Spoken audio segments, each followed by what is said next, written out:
ప్రభు అయిన యేసుక్రీస్తు నామములో మీ అందరికీ మా వందనాలు. దేవునికి స్తోత్రం. ఈ సమయంలో ఈనాటి వాక్య ధ్యానంలోనికి వెళ్ళిపోదాం. ఈనాటి వాక్య ధ్యానం కొరకై పరిశుద్ధ గ్రంథమైన బైబిల్లో నుండి లూకా సువార్త మొదటి అధ్యాయము, లూకా సువార్త మొదటి అధ్యాయము 13వ వాక్యాన్ని చదువుకుందాం.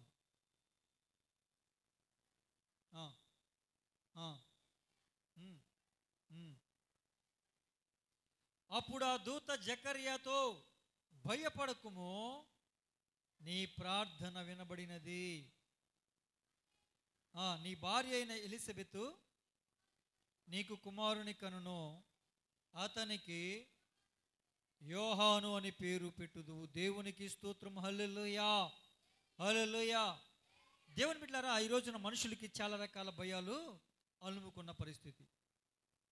భయం ఉందా లేదా? మీకు భయం ఉందా? ఏం భయాలు ఉన్నాయి?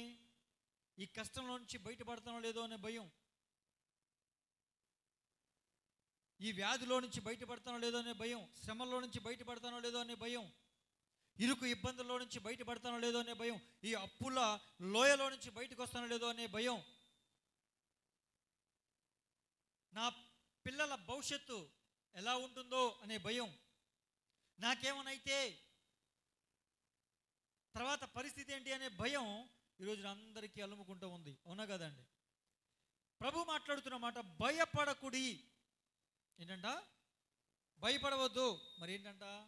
నీ ప్రార్థన ఆలకించి ఉన్నాను. దేవునికి స్తోత్రం. హల్లెలూయా, హల్లెలూయా. ప్రియమైన దేవుని బిడ్డలారా, మన దేవుడు ప్రార్థనలు ఆలకించు దేవుడు. స్తోత్రం చెప్పండి. మన దేవుడు ఎవరండి? ప్రార్థనలు ఆలకించు దేవుడు. ఆలకించి అవునా ఓన్లే అని అనేవాడు కాదు, ప్రార్థనలకు జవాబులు ఇచ్చే దేవుడు. దేవునికి స్తోత్రం. హల్లెలూయా. ప్రార్థనలకు ఏమిస్తాడండి? జవాబులు ఇస్తాడు. జకర్యా, ఎలిజబెతు వృద్ధాప్యంలో ఉన్నారు అని చెప్పి పై వచనాలు తెలియజేస్తూ ఉన్నాయి. వాళ్ళు గత చాలా కాలంగా, కొన్ని సంవత్సరాలుగా వాళ్ళు ప్రార్థన చేస్తూ ఉండొచ్చు. దేనికోసం? గర్భఫలం కోసం. ఎందుకంటే వాళ్ళకి గర్భఫలం లేదు. చాలా కాలంగా వాళ్ళు ప్రార్థన చేస్తూ ఉన్నారు. మరలా దేవుని మందిరంలో సేవ చేసే సమయంలో ప్రభువు దూత జకర్యా దగ్గరికి వచ్చి మాట్లాడుతున్న మాట ఏంటంటే, ఏంటన్నా ఏం మాట్లాడుతున్నాడు? భయపడవద్దు, నీ ప్రార్థన వినబడినది. దేవునికి స్తోత్రం. హల్లెలూయా. ఒకవేళ నువ్వు ఏదైనా విషయం కోసం బాధపడుతున్నావేమో, చింతిస్తున్నావేమో. చాలామందికి కుటుంబంలో భర్తల వల్ల భయంకరమైన సమస్యలు ఉంటాయి. ఎక్కువ మందికి. చాలా తక్కువ మందికి భార్యల వల్ల సమస్య ఉంటుంది. మరలా కుటుంబంలో ఎక్కువ మందికి పిల్లల వల్ల ఎక్కువ సమస్య వస్తుంది. కానీ కొన్ని కుటుంబాల్లో తల్లిదండ్రుల వల్ల పిల్లలకి సమస్యలు వస్తాయి. కొంతమందికి ఉద్యోగంలో సమస్య, వ్యాపారం గురించి భయం, చేస్తున్న పని గురించి భయం, భవిష్యత్తు ఎలా ఉంటుందో అనే భయం. అరే, అసలు ఏ విషయానికి సంబంధించినటువంటి భయము నీకున్నా, ఈరోజు ప్రభు నీతో మాట్లాడుతున్న మాట, భయపడకు. దేవునికి స్తోత్రం. హల్లెలూయా, హల్లెలూయా. భయపడొద్దని చెప్తున్నాడు. అది ఏదైనా, ఏ విషయమైనా నువ్వు భయపడొద్దు అని చెప్పి, భయపడొద్దని బాగానే అంటున్నారు. కానీ మరి పరిస్థితి ఏంటండి? మీకేమంది? మీరేమైనా చెప్తారు. మీరు ఎందుకంటే పరలోకంలో ఉంటారు. ఈ మాట ఎవరు చెప్పారు భయపడొద్దని? గబ్రియల్ గారు చెప్పాడు. వర్తమానాలు మోసుకొచ్చేది ఎవరు? గబ్రియల్ గారే కదా. గబ్రియల్ గారు చెప్పారు. మీకేంటంటే గబ్రియల్ గారు, మీరు పరలోకంలో ఉంటారు, దేవుని సముఖంలో ఉంటారు, మీరు ఎన్ని మాటలని చెప్తారు?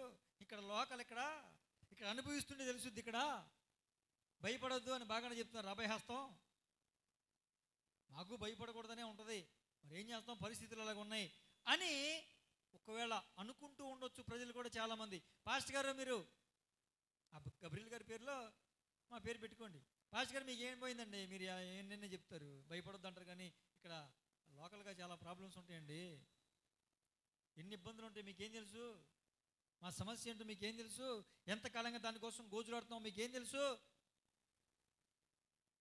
భయపడకుని సింపుల్గా చెప్పేసినంత కాదులేండి అని అనేవాళ్ళు కూడా లేకపోలేదు. కారణం ఏంటి? పాస్టర్ గారు అంటే చిన్న చూపా కాదు, పాస్టర్ గారి మాట అంటే లెక్కలేనితనమా అది కాదు. కొన్ని సంవత్సరాలుగా వాళ్ళు అనుభవిస్తున్నటువంటి పరిస్థితి. అర్థమవుతుందండి? ఇక్కడ కూడా చాలా కాలంగా వాళ్ళు అనుభవిస్తున్న పరిస్థితి గర్భఫలము లేమి. గర్భఫలము లేమి. అయితే ప్రభువు దూత వచ్చి నువ్వు భయపడొద్దు, నీ ప్రార్థన వినబడింది అని చెప్పి వెంటనే మాట్లాడుతున్న మాట ఏంటంటే, నీ భార్య గర్భం దాల్చి కుమారుణ్ణి కంటది. ఆ కుమారుడికి ఏం పేరు పెట్టాలండి? యోహాను అని పేరు పెట్టాలి. ఎవరి యోహాను? యేసయ్యకి బాప్తిస్మం ఇచ్చాడే ఆ యోహాను. దేవునికి స్తోత్రం, హల్లెలూయా. మన జీవితాల్లో మనం ప్రార్థన చేస్తూ ఉంటాం, కార్యం జరగదు, ఆలస్యం అవుతూ ఉంటుంది. అవునా కదండి? కార్యం జరగదు, ఆలస్యం అవుతూ ఉంటుంది. ఆలస్యం ఒక అద్భుతానికే కానీ ఏమాత్రం కూడా నిన్ను నిరాశపరచడానికి కాదు. దేవునికి స్తోత్రం, హల్లెలూయా. అరే జకర్యా ఎలిజబెత్లోకి చాలా కాలమైంది, వృద్ధాప్యంలోకి వచ్చేసారు, పిల్లలు లేరు. కానీ దేవదూత వచ్చి చెప్తున్నాడు నీకు పిల్లలు పుడతారు అని చెప్పి ఆ కొడుకు యోహాను అని పేరు పెట్టాడు. వచ్చినటువంటి ఆలస్యంగా వచ్చాడుగా, చాలా కాలం తర్వాత పుట్టాడుగా. వీళ్లతో పాటు వివాహం జరిగిన వాళ్ళందరికీ పిల్లలు పుట్టారు. వీళ్ళతో పాటు వివాహం జరిగిన వాళ్ళందరికీ కూడా వాళ్ళ పిల్లలు పెరిగి పెద్ద అవుతూ ఉన్నారు. వాళ్ళ పిల్లలు కూడా పెళ్లిళ్ళు చేసుకునవచ్చు. ఎందుకని అక్కడ అంటాడు, వారు బహుకాలము గడిచిన వృద్ధులైరి. వృద్ధాప్యంలోకి వచ్చేసారు. ఇప్పుడు వాళ్ళు ఎప్పుడో పుట్టారు, పెరిగి పెద్ద అయ్యారు. వాళ్ళందరూ కూడా ఏం చేశారంటే మెల్ల వివాహాలు చేసుకుంటున్నారు, జీవిస్తున్నారు, బాగుంది, సంతోషంగా ఉంది అనుకుంటున్నారు. మాకు గర్భఫలం లేదు అనుకుంటున్నారు. కానీ దేవుడు ఆలస్యం చేసిన ఇక్కడ ఇచ్చినవాడు సాక్షాత్తు దేవుడికి బాప్తిస్మం ఇచ్చేంటి గొప్ప వ్యక్తిని దేవుడు అతని గర్భంలో ఉంచాడు. దేవునికి స్తోత్రం, హల్లెలూయా, హల్లెలూయా. ఆలస్యం అయితే ఏంటండి? సృష్టికర్తకే బాప్తిస్మం ఇచ్చే గొప్ప భాగ్యం. ఇది మామూలు విషయం అంటారా? వాళ్ళతో పాటు వివాహం జరిగినటువంటి అందరూ పుట్టారు, పెరిగారు, పెద్దయ్యారు, వివాహాలు చేస్తున్నారు, ఏదో ఒక పని చేస్తూ జీవిస్తున్నారు తప్ప వచ్చాడు ఆలస్యంగానైనా కూడా సృష్టికర్తకే ఏం చేశాడు? బాప్తిస్మం ఇచ్చాడు. అంత మాత్రమే కాదు, ఎక్కడో అరణ్యములో కేకలు వేస్తే ఊరంతా కదిలి అతని యొద్దకు వచ్చారు. దేవునికి స్తోత్రం, హల్లెలూయా, హల్లెలూయా. అనేకులను ప్రభువు వైపుకు తిప్పాడు. ప్రభువు మార్గాన్ని సరళం చేసిన వ్యక్తి. దేవునికి స్తోత్రం.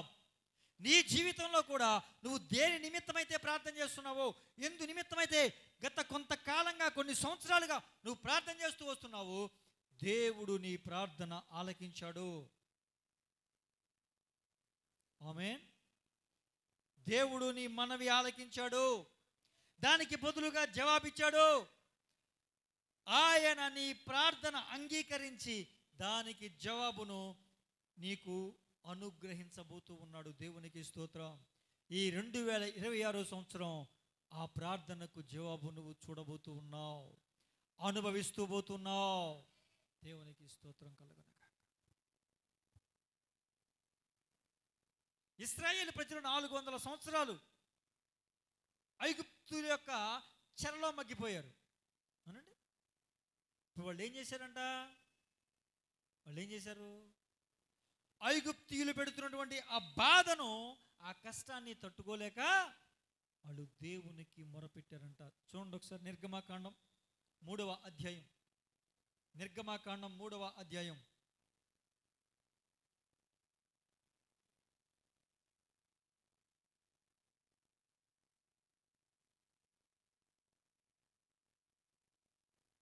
తొమ్మిదో వచనం. ఇశ్రాయేలీల మొర నిజముగా నా యొద్దకు చేరినది, ఐగుప్తీయులు వారిని పెట్టుచున్న హింసను చూచి తిని. చూసి ఊరికనే ఉన్నాడండి. చాలు. అందుకే వీళ్ళందరూ పెడుతున్నటువంటి మొర ఏంటి? ఆ మొర ఏంటండి? ఇశ్రాయేలు పెడుతున్న మొర ఏంటి? ఇశ్రాయేలీలు పెడుతున్న మొర ఏంటి? ఐగుప్తు బానిసత్వంలో నుంచి మమ్మల్ని విడిపించి మా పితరులకు వాగ్దానం చేసిన కనాను దేశానికి మమ్మల్ని తీసుకెళ్ళు అనేదేగా వాళ్ళ మొర. ఈ శ్రమలో నుంచి, కష్టంలో నుంచి, ఆ ఐగుప్తు ఫరో యొక్క కాడి నుంచి మమ్మల్ని విడిపించు అని ప్రార్థన చేశారు. దాన్ని విన్నాడా? వచ్చాడా? విని ఎక్కడికి వచ్చాడు? మోషే దగ్గరికి వచ్చి, హోరేబు కొండ మీదకి వచ్చి మోషేతో మాట్లాడి మోషేని సిద్ధపరిచి పంపించాడా లేదా? దేవునికి స్తోత్రం. ఇప్పుడు ఐగుప్తీయులు అంటే ఎవరో?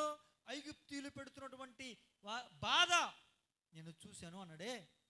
ఐగుప్తీయుల వల్ల వీళ్ళు అనుభవిస్తున్న కష్టం, శ్రమ నేను చూశాను అని చెప్పాడే ప్రభువు. ఇప్పుడు ఐగుప్తీయులు అంటే ఎవరో తెలుసా? ఐగుప్తీయులు అంటే శ్రమలు, బాధలు, నిందలు, అవమానాలు, తృణీకరాలు, చిన్న చూపు చూడబడ్డాలు, భయంకరమైనటువంటి పరిస్థితులు, అగ్ని వంటి మహాశ్రమలు. ఇప్పుడు ఐగుప్తీయులు పెడుతున్న బాధను చూసిన దేవుడు ఐగుప్తీయులు అని పిలువబడుతున్నటువంటి శ్రమలు, బాధలు, ఇరుకులు, ఇబ్బందులు, కష్టాలు, వీటన్నిటి మధ్యలో మానసికంగా కృంగిపోతూ నువ్వు పెట్టిన మొరను కూడా ప్రభువు విన్నాడు. దేవునికి స్తోత్రం. హల్లెలూయా, హల్లెలూయా. దానికి జవాబు ప్రభు దయచేయబోతూ ఉన్నాడు. దేవునికి స్తోత్రం. అక్కడ జకర్యాకి జవాబిచ్చాడు, మొర విన్నాను, జవాబిచ్చాడు. ఇక్కడ ఇశ్రాయేలీయుల మొర విన్నాడు, జవాబిచ్చాడు. ఇశ్రాయేలీయులను రాత్రికి రాత్రే విడిపించి బయటకు తీసుకొచ్చాడు. దేవునికి స్తోత్రం. హల్లెలూయా. నీ జీవితంలో కూడా నువ్వు చేస్తున్న మనవి ప్రభువు ఆలకించబోతూ ఉన్నాడు. కాదు, ఆలకించాడు. మరి ఏదొక రోజు ఆలకిస్తారండి? కాదు, దేవుడు నువ్వు చేసిన మనవి ఆలకించాడు. దేవునికి స్తోత్రం. హల్లెలూయా. ఆ ప్రార్థనకు జవాబు ప్రభు దయచేయబోతూ ఉన్నాడు. దేని నిమిత్తం ప్రార్థన చేస్తున్నావు నువ్వు? నీ భర్త భయంకరమైన వ్యసనానికి బానిసైపోయి ఇక తెల్లవారు లేచింది మొదలు పడుకునేంత వరకు కూడా త్రాగటమే త్రాగటమే త్రాగటమే, లేదా పేకాట, జోదం, బెట్టింగ్లు, చెడు తిరుగుళ్ళు అలవాటైపోయి భయంకరంగా ఇల్లంతా గుల్ల చేసేస్తున్నాడా?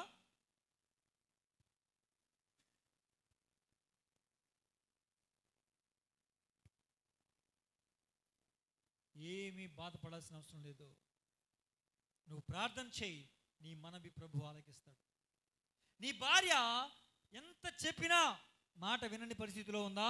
నువ్వు ప్రార్థన చేయి, నీ ప్రభు నీ ప్రార్థన ఆలకిస్తాడు. నీ పిల్లలు ఎంత చెప్పినా నీ మాట వినకుండా లోకానుసారమైన తిరుగుళ్ళు, చెడు స్నేహాలకు అలవాటైపోయి, చెడు అలవాట్లకు బానిసైపోయి, అసలు నువ్వు చెప్పిన మాట ఏమాత్రం కూడా వినిపించుకోకుండా, చెవిని పెట్టకుండా విచ్చలవిడిగా తిరుగుతూ ఉన్నారా? నువ్వు ప్రార్థన చేయి, నీ ప్రార్థన ప్రభు వింటున్నాడు. నువ్వు ఎంతో కాలంగా ప్రార్థన చేస్తూ ఉండొచ్చు. ఒకవేళ నీ తల్లి కానీ నీ తండ్రి కానీ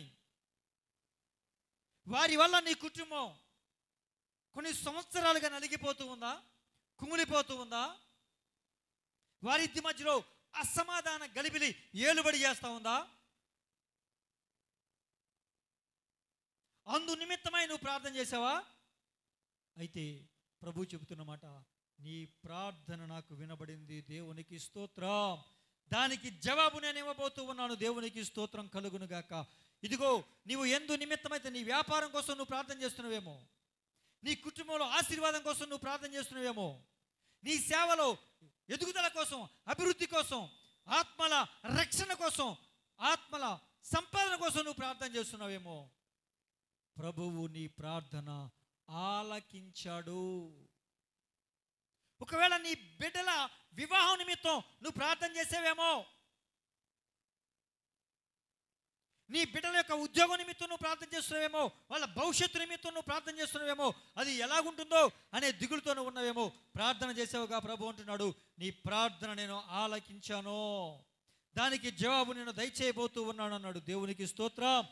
ఆ విషయంలో ఏ విషయం అయితే, దేని గురించి అయితే కొన్ని సంవత్సరాలుగా నువ్వు ప్రార్థన చేస్తూ వస్తున్నావు, ఇక ఈ కార్యం జరుగుతో లేదో అనే దిగులుతో, భయంతో నువ్వు కృంగిపోతున్నావో, కృంగిపోతూ ఉన్నావో, ప్రభు చెబుతున్న మాట, 2026 సంవత్సరం ఆ కార్యాన్ని నువ్వు చూడబోతూ ఉన్నావు. కారణం, నీవు చేసిన ప్రార్థన నా ప్రభువు ఆలకించాడు, దానికి జవాబు దయచేయబోతూ ఉన్నాడు. దేవునికి స్తోత్రం. హల్లెలూయా, హల్లెలూయా. దేవుని బిడ్డలారా, ఇక్కడ జకర్యా విషయంలో నీ ప్రార్థన ఆలకించాను. ఇదిగో నీ భార్య గర్భవతి అయి నీ కుమారుని కంటుంది, యోహాను అని పేరు పెట్టు అన్నాడే. ఏమండి, గర్భాన్ని దాల్చిన తర్వాత 9 నెలలు సమయం పడుద్దా లేదా? కొంతకాల వ్యవధి ఉందా లేదా?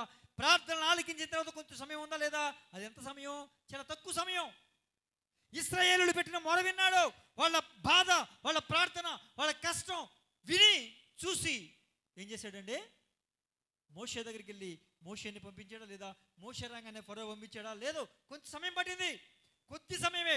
అందుకే అంటున్నాను, ఇదిగో నీవు ఏందు నిమిత్తమైతే ప్రార్థన చేస్తున్నావో ఆ ప్రార్థన ప్రభువు ఆలకించాడు, దానికి జవాబు 2026 సంవత్సరంలో నువ్వు చూడబోతూ ఉన్నావు. దేవునికి స్తోత్రం.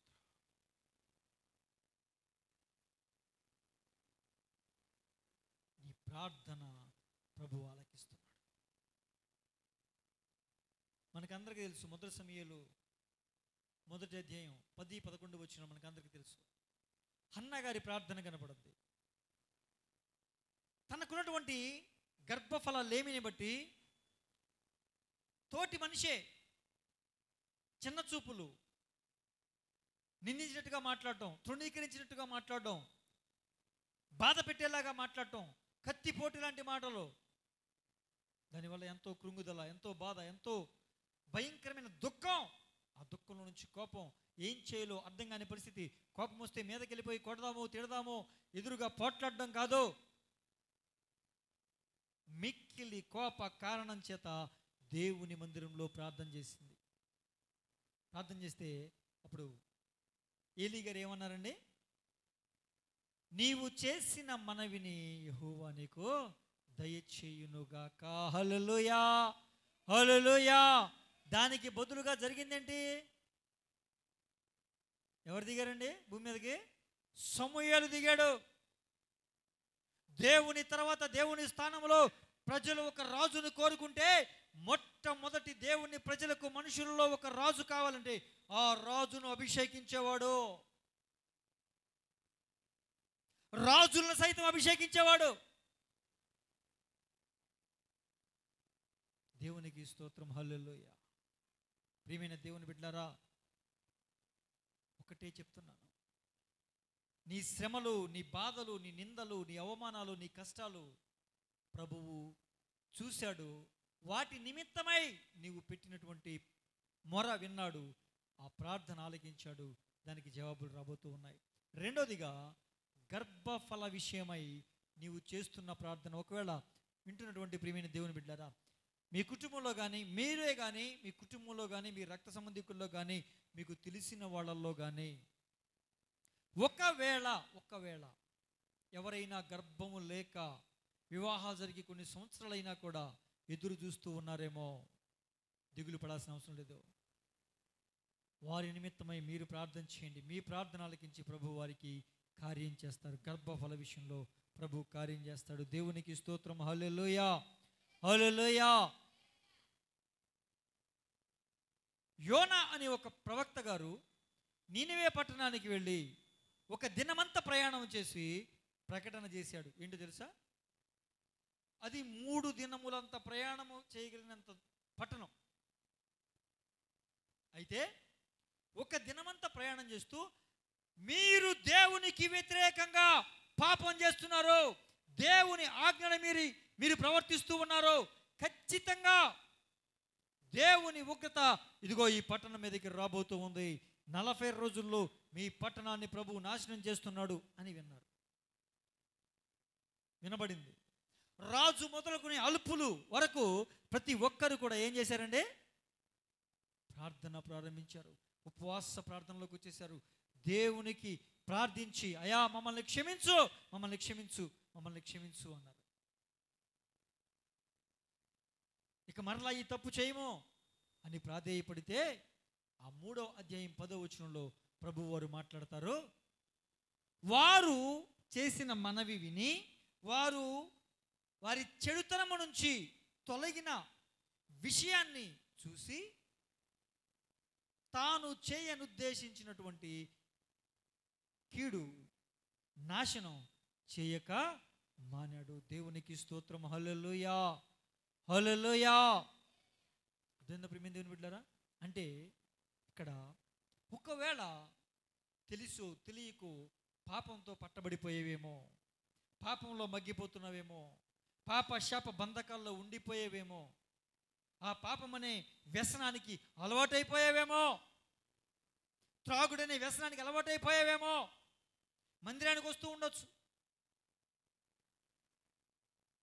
ఆరాధనలో పాలు పంపులు పొందుతూ ఉండొచ్చు, కానీ ఈ త్రాగుడనే అలవాటుకి, పాపం అనే అలవాటుకి ఒకవేళ నువ్వు అది వ్యసనంగా మారిపోయి బానిసైపోయి పాపంలో ఉన్నావేమో, అన్యాయంగా లంచాలు తీసుకుంటున్నావేమో, మోసం చేస్తున్నావేమో, అబద్ధాలు చెప్పి పబ్బాలు గడుపుకుంటున్నావేమో.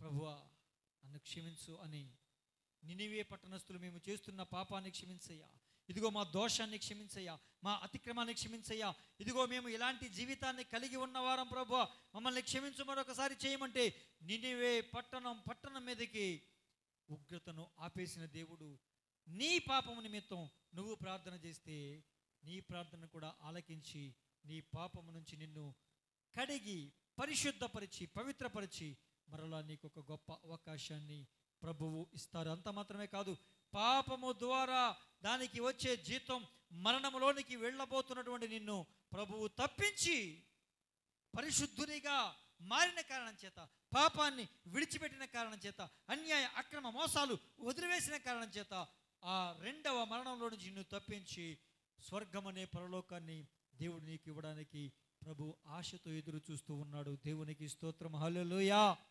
హల్లెలూయా. పాపము నుండి నిన్ను విడిపించడానికి ప్రభు సిద్ధంగా ఉన్నాడు. నువ్వు ప్రార్థన చేయాలి. ప్రభుకి ఏమి సాధ్యం లేదండి, అన్నీ తెలుసండి కాబట్టి నన్ను క్షమించేస్తారండి అంటే క్షమించడు.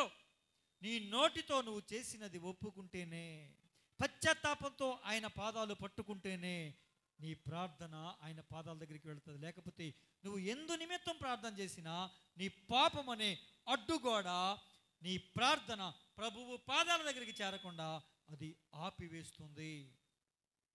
నువ్వు అనుకుంటున్నావు నేను ప్రార్థన చేస్తున్నా కార్యం జరుగుద్దని. నువ్వు పాపాలు ఒప్పుకోకుండా ప్రార్థన చేస్తే, పశ్చాత్తాపడకుండా ప్రార్థన చేస్తే నీ ప్రార్థన నీ పెదవుల నుంచి బయటికి వస్తుందేమో కానీ ఈ గోడ దాటి కూడా అది బయటికి వెళ్ళలేదు. నువ్వు గట్టిగా చేస్తే, మైకులు పెట్టుకుని చేస్తే, సౌండ్ సిస్టంలో చేస్తే వినబడినంత దూరం వినిపిస్తుందేమో కానీ దేవుని దగ్గరికి మాత్రం అది చేరదు. కారణం నీ పాపం అనే అడ్డుగోడ దేవునికి నీకు మధ్యలో ఉండిపోయింది. నీ ప్రార్థన అది అడ్డుకుంటుంది. ఆ గోడను ముందు కోల్చాలి. ఒకవేళ నీవు చేసిన పాపము నిమిత్తం నువ్వు ప్రార్థన చేస్తే ఖచ్చితంగా ఆ విషయంలో కూడా ప్రభు నీ మనవి ఆలకిస్తాడు. దేవునికి స్తోత్రం. దావీదు మహారాజు ఎంతో గొప్పవాడు, ఎంతో భక్తిపరుడు, దేవునికి ఇష్టడు. అతను కూడా ఒకానొక సందర్భంలో తప్పు చేశాడు, పాపం చేశాడు.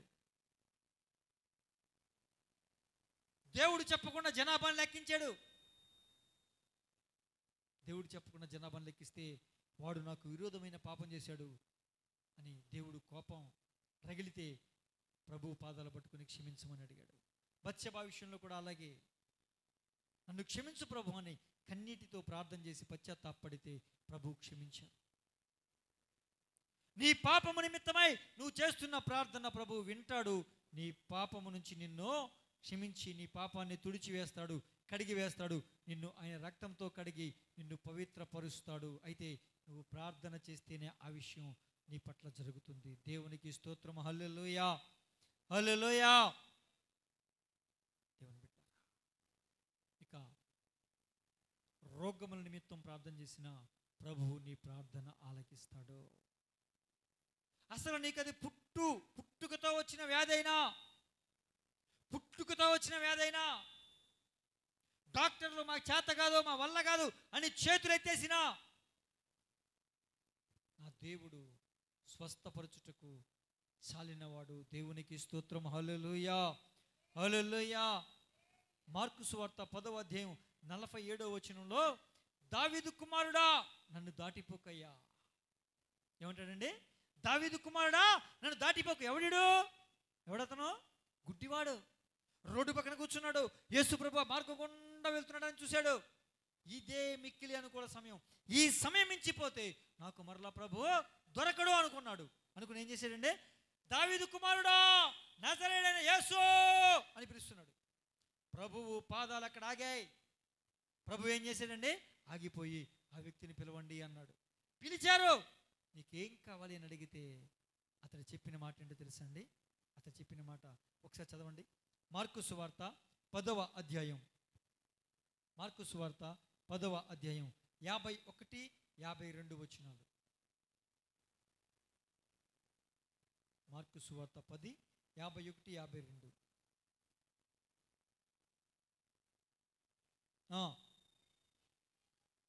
ప్రభు అంటున్నారు, నేను నీకేమి చేయగోరుచున్నానని వానిని అడుగగా ఆ గుడ్డివాడు, బోధకుడా, నాకు దృష్టి కలుగజేయమని ఆయనతో అనెను. నీవు వెళ్ళుము, నీ విశ్వాసము నిన్ను స్వస్థపరిచినని చెప్పెను. వెంటనే వాడు త్రోవలో ఆయన వెంట చూపు పొంది వెళ్ళెను. దేవునికి స్తోత్రం. హల్లెలూయా, హల్లెలూయా. ఎవడి వ్యక్తి? పుట్టుకతోనే గుడ్డివాడు. ఎవరండి? పుట్టుకతోనే గుడ్డివాడు. ఈ పుట్టుకతోనే గుడ్డివాడు ప్రభువుని వేడుకుంటే, అయ్యా నా గుడ్డితనాన్ని తీసివేసి నా కన్నులు చూచున్నట్లుగా చేయి ప్రభువా అని ప్రార్థన చేస్తే ప్రభువు అతన్ని మనవే ఆలకించాడు. దేవునికి స్తోత్రం. హల్లెలూయా, హల్లెలూయా. ప్రియమైన దేవుని బిడ్డలారా, వింటున్నారా? అది ఎలాంటి రోగమైనా, ఒకవేళ డాక్టర్లు చేతులెత్తేసి ఉండొచ్చుగాక, మా వల్ల కాదండి. కొంతమంది చెప్తూ ఉంటారు, అయ్యా డాక్టర్ గారు చెప్పారు, ఇక మా వల్ల కాదండి, ఇక మీరు తీసుకెళ్ళిపోండి అని చెప్పారు అని అంటారు. ఏమండి? అలాంటి వ్యక్తుల్ని కూడా దేవుడు ప్రార్థన చేస్తే వారి విశ్వాసాన్ని గణపరిచి దేవుడు వారిని స్వస్థపరిచిన సాక్ష్యాలు మనకి చాలా తెలుసు. దేవునికి స్తోత్రం. హల్లెలూయా, హల్లెలూయా.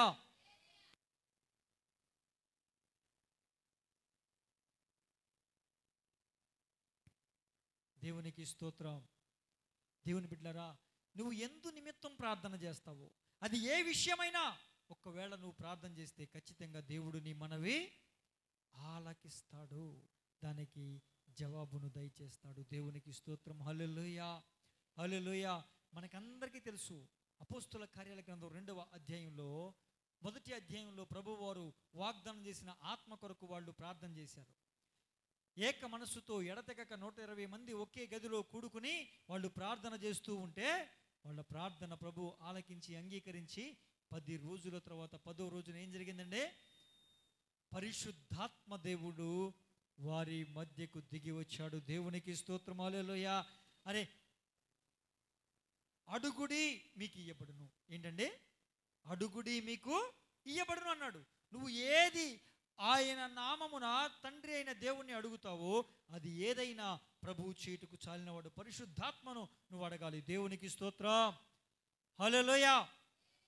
నీ కష్టం చెబుతావు, నీ బాధ చెబుతావు, ఏమంటే నీ శ్రమ చెబుతావు, నీకున్న లోపాలు చెబుతావు, నీకు జరగని కార్యాలు చెబుతావు, నీ పాపాన్ని కూడా క్షమించమని అడుగుతావు. కానీ పరిశుద్ధాత్మతో నింపండి ప్రభువా అని కూడా మనం అడగాలి. మనం అడిగితేనే ఆయన మన మీదకి ఆయన ఆత్మను ధారాళముగా దయచేస్తారు. దేవునికి స్తోత్రం. హల్లెలూయా, హల్లెలూయా. ప్రభు చెబుతున్న మాట ఒకటే, భయపడకుము, నీ ప్రార్థన వినబడినది. మీరు ప్రార్థన చేస్తున్నారా? మీకున్న శ్రమను బట్టి ప్రార్థన చేస్తున్నావమ్మా? ప్రార్థన చేస్తున్నారా? ప్రార్థన చేస్తున్నారా? అయితే మీరు భయపడాల్సిన అవసరం లేదు. పాపాలు ఒప్పుకొని ప్రార్థన చేస్తున్నారా? తప్పులు ఒప్పుకొని ప్రార్థన చేస్తున్నారా? పొరపాట్లు ఒప్పుకొని ప్రార్థన చేస్తున్నారా? మీరు భయపడాల్సిన అవసరం లేదు. కారణం ఏంటి తెలుసా? మీరు చేసిన ప్రార్థన నా దేవుడికి వినబడింది, దానికి జవాబు వచ్చింది. ఆ కార్యాన్ని నువ్వు చూడడానికి కొంచెం సమయం. అందుకే దేవుడు తన సేవకుని మాట రూఢిపరచునుగాక. అనుకోకుండానే చెబుతున్నాను, నువ్వు ఎందు నిమిత్తమైతే ప్రార్థన చేస్తున్నావో ఆ విషయం అది ఏదైనా 2026 సంవత్సరం జరగబోతూ ఉంది. నువ్వు కొన్ని సంవత్సరాలుగా ప్రార్థన చేస్తున్నావు, కొన్ని సంవత్సరాలుగా బాధపడుతున్నావు, కానీ ఆ కార్యం 2026 సంవత్సరం నువ్వు చూడబోతూ ఉన్నావు. అవి నీ అప్పుల బాధలైన కావచ్చు, ఆర్థిక ఇబ్బందులు కావచ్చు, అనారోగ్య సమస్యలు కావచ్చు, వివాహాలు జరగని విషయాలు కావచ్చు, నీ బిడ్డల వివాహ విషయం కావచ్చు, మరి భవిష్యత్తు విషయం కావచ్చు, వ్యసనాల నుంచి విడిపించబడలేదని కావచ్చు, నీ వ్యాపారం కావచ్చు, అది ఏదైనా అది సేవ అయినా, ఆత్మల సంపాదన అయినా, సేవలో అభివృద్ధి అయినా 2026 సంవత్సరం ప్రభువు కార్యాలు చేయబోతూ ఉన్నారు. దేవునికి స్తోత్రం, హల్లెలూయా. నువ్వు ఆ కార్యాలని చూసి అనుభవించబోతూ ఉన్నావు. దేవునికి స్తోత్రం, హల్లెలూయా, హల్లెలూయా. కనుక మనం మానక ప్రార్థన చేయాలి. అందుకే ప్రభు వారు ఏమన్నారు, ప్రార్థన విన్నాడు, కానీ మనం ప్రార్థన ఆపేయకూడదు. మానక ప్రార్థించాలి, విసుకక ప్రార్థించాలి, గోజులాడి ప్రార్థించాలి, మొరపెడుతూ ప్రార్థించాలి, అంగలారుస్తూ ప్రార్థించాలి, రోదిస్తూ ప్రార్థించాలి. దేవునికి స్తోత్రం. కనుక మనము మానక ప్రార్థించుదుముగాక. మన ప్రార్థనలు ప్రభువు ఆలకించాడు, వాటికి జవాబులు ఇచ్చాడు. ఆ కార్యాన్ని నువ్వు 2026లో చూడబోతూ ఉన్నావు. దేవుడు ఈ మాటలు మన వినికిడిలో దీవించి ఆశీర్వదించి మన ప్రార్థనలో ఆలకించిన దేవుడు 2026 సంవత్సరం ఆ కార్యాలను చూచుటకు మనకు కృప చూపి నడిపించునుగాక. ప్రార్థన చేసుకుందాం బిడ్డలారా.